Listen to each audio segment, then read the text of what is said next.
Hai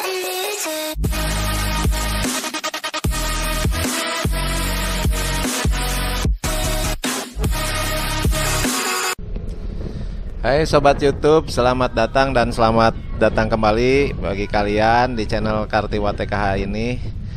Kali ini saya memang benar-benar gabut nih Sobat YouTube, karena udah beberapa bulan ini kita melewati tidak melakukan touring bersama. Biasanya kita terjadwal ya sama rekan-rekan, karena suatu atau lain sebab ini touring ini terhambat terus, sehingga sampai saat ini pada bulan puasa ini tentunya kita off dulu touring ya. Nanti mungkin setelah puasa kita lanjut. Oke Sobat YouTube, daripada pusing-pusing, kita membicarakan sebuah topik ya. Apa itu topik hari ini?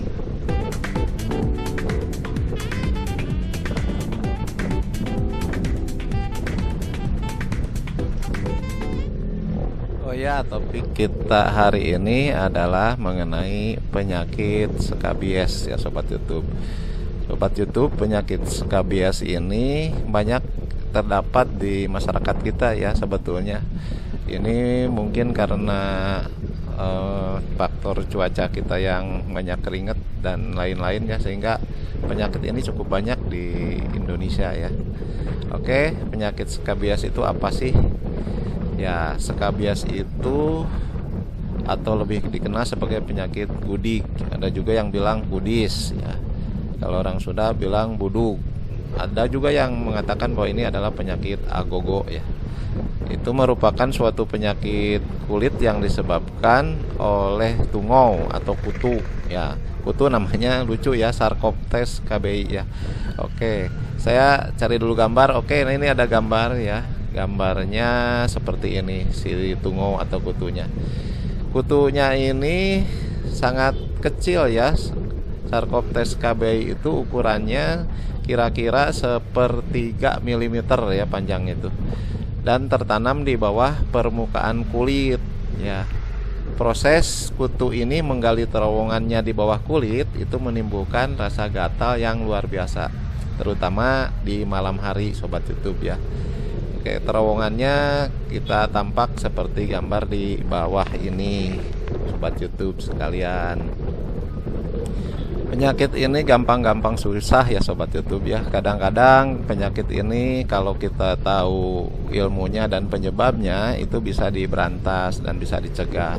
Tapi ketika kita tidak paham dengan prosesnya, penyebab dan prosesnya, itu pengobatan kadang-kadang sepertinya seperti sia-sia ya. Diobatin sembuh, datang lagi, diobatin sembuh. Jadi sepertinya pengobatannya sia-sia gitu. Padahal sebetulnya kalau kita paham penyakit Sarcoptes yang disebabkan oleh Sarcoptes KBI ini bisa kita cegah dan kita kendalikan ya.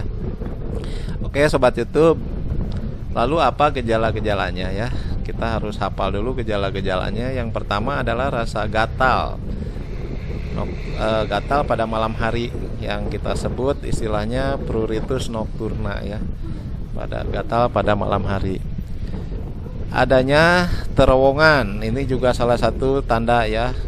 Terowongannya seperti apa sih? Biasanya benjolan-benjolan dan lepuhan merah kecil terdapat pada area-area tubuh tertentu ya. Gitu. Dan yang ketiga gejalanya adalah menyerang secara kelompok ya. Jadi sebetulnya kutunya nggak satu ya, banyak. Nah ini. Dan yang gejala yang berikutnya, kalau kita memang menemukan kutu atau tungaunya, biasanya melalui pemeriksaan mikroskop ya. Oke.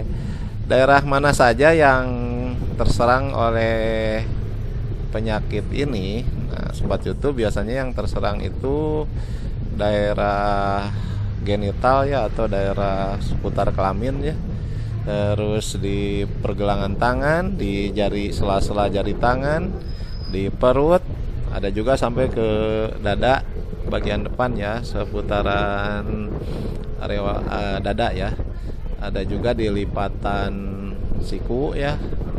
Nah, itu kalau bagian belakang itu di belakang ketek ya, di belakang ketek. Terus di dekat pinggang juga suka ada, dan di bagian belakang itu maaf ya, di bagian pantat ya, dan di bagian pantat juga di bagian belakang tangan. Itu sering menyerangnya di daerah tersebut ya sobat YouTube. Jadi gejalanya sih gatal banget ya, gatal banget. Kalau kalian mau lihat, nah saya mungkin akan memperlihatkan beberapa gambar ya. Nah seperti ini gambarnya. Nah, mungkin kalian pernah lihat gambaran seperti ini, atau kalian sendiri mungkin yang pernah terserang. Tapi mudah-mudahan tidak ya. Nah ini sebagai gambaran, nih gejala-gejalanya seperti ini banyak di masyarakat. Jadi kadang-kadang kita tidak mengenalinya bahwa itu sebagai penyebabnya adalah kutu. Kebanyakan orang menyangka bahwa ini adalah eksim, sehingga makanan dicegah dan lain-lain. Sebetulnya kalau penyebabnya seperti ini, kita tahu bahwa penyebabnya kutu, ya kita harus memberantas kutunya ya, bukan mencegah makanan. Ini sebagian perut dan bagian pantat, ini harus hati-hati ya sobat YouTube. Oke, sekarang penyakit skabies ini, kalau kalian tahu apakah menular atau enggak? Oh, tentunya penyakit ini menular ya, menular. Jadi menularnya si kutunya pindah ya, mungkin dari rekan kita, dari teman dekat kita. Nah, perlu diingatkan ya bahwa penyakit skabies ini merupakan salah satu penyakit yang menular, namun penularannya ini dapat dicegah ya.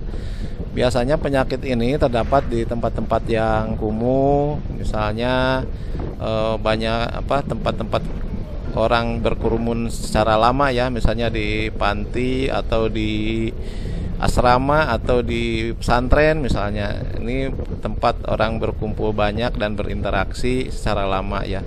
Jadi tidak instan juga dia menularnya. Nah, jadi penularannya itu melalui kontak langsung dan tidak langsung ya. Yang kontak langsung misalnya kulit ke kulit, misalnya pegangan tangan, berpelukan, atau hubungan seksual misalnya, itu kontak langsung ya antara kulit dan kulit. Ada juga kontak yang tidak langsung. Jadi tungau ini melalui spray, selimut, pakaian, handuk. Nah, itu yang dipakai bersama-sama. Nah, seperti itu juga dia menular gitu ya. Ya sobat YouTube, jadi kalau tahu penularannya berarti kita tahu pencegahannya dong gitu ya. Kalau pencegahannya ya kita tahu yang mencegah kontak langsung dan mencegah kontak tidak langsung. Nah, sekarang sebelum ke pencegahan, kita harus tahu kapan kita harus ke dokter. Ya secepatnya ya, untuk mencegah penularan ke anggota keluarga yang lain. Karena kalau sudah menular ke anggota yang lain, itu bakal banyak dan sulit sekali ya penyembuhannya ya. Terus nanti dokter akan memberikan obat ya, berupa salep yang dioleskan ke bagian yang terkena. Nah, itu fungsinya salep itu adalah untuk membunuh tungaunya. Ya, obat juga hanya untuk membunuh tungau yang berada di tubuh atau badan. Jadi tindakan pencegahan penularan harus dilakukan bersamaan dengan pengobatan yang diberikan oleh dokter. Jadi kalau untuk pencegahannya, nah jadi harus bareng ya antara pengobatan dan pencegahan. Oke. Untuk pencegahan, yang pertama kita rajinlah cuci tangan dan mandi dengan sabun serta jaga kebersihan badan. Itu penting ya sobat YouTube. Jadi mandi dengan sabun, kebersihan tubuh. Yang kedua pencegahannya adalah baju, spray, selimut, yang semua yang kontak dengan badan kita itu direndam dengan air panas ya, supaya si tungaunya mati atau kutunya mati ya. Nah, yang ketiga, seluruh keluarga yang terkena sebaiknya diobati ya. Jadi nggak bisa pengobatannya hanya seorang ya, harus bareng-bareng kalau untuk pengobatan skabies ini. Jadi supaya tidak ada anggota keluarga yang terkena. Nah, kalau misalnya tidak bareng, itu seperti bola pingpong ya. Jadi nanti yang terkena menularkan kepada yang tidak terkena, dan sebaliknya seperti itu, dan bolak-balik ya. Itu akan lama sembuhnya ya. Gitu. Yang keempat ya, pencegahannya yang paling penting ya, tidak saling bertukar selimut, spray, handuk, pakaian, jaket, atau hal-hal lain yang sangat pribadi yang kita pakai. Jadi nggak boleh saling bertukar. Jadi kalau hal pribadi yang kontak dengan tubuh kita itu harusnya kita secara pribadi saja, nggak boleh dipinjamkan atau ditukar kepada orang lain ya. Nah, yang kelima adalah jemur kasurnya. Oke, jemur kasurnya Sobat YouTube. Jadi biarkan dia nggak betah hidup di kasur juga ya. Gitu Sobat YouTube. Penyakit skabies ini banyak ya diderita oleh rakyat Indonesia ya, terutama dengan kondisi lingkungan yang buruk gitu ya. Oh iya, penyakit skabies ini apakah menular dari binatang? Nah, sebetulnya binatang juga ada tertular Sarcoptes scabiei ini, cuman kalau penularan kepada manusia itu kecil sekali, artinya dia tidak bisa hidup di manusia ya kalau kutunya yang hidup dari binatang gitu. Jadi dia nggak bisa hidup, paling beberapa jam juga sudah mati ya, karena dia nggak bisa hidup di kulit manusia. Itu yang dari kutu tungau atau yang dari hewan. Jadi kebanyakan penularannya dari kontak langsung dan kontak tidak langsung. Itu aja kalian Sobat YouTube. Nah, oke Sobat YouTube, nggak kerasa perjalanan kita sudah mendekati tujuan ya. Terima kasih, jangan lupa subscribe ya yang belum subscribe, dan share, like bagi kalian yang like yang suka video ini. Jangan lupa juga komentar ya untuk meninggalkan jejak ya. Jika kalian meninggalkan jejak, saya berterima kasih ya untuk menulis di komentar video ini. Oke Sobat YouTube, selamat istirahat ya bagi kalian yang istirahat atau melanjutkan aktivitas. Sampai jumpa, selamat menyaksikan video-video yang lain. Terima kasih.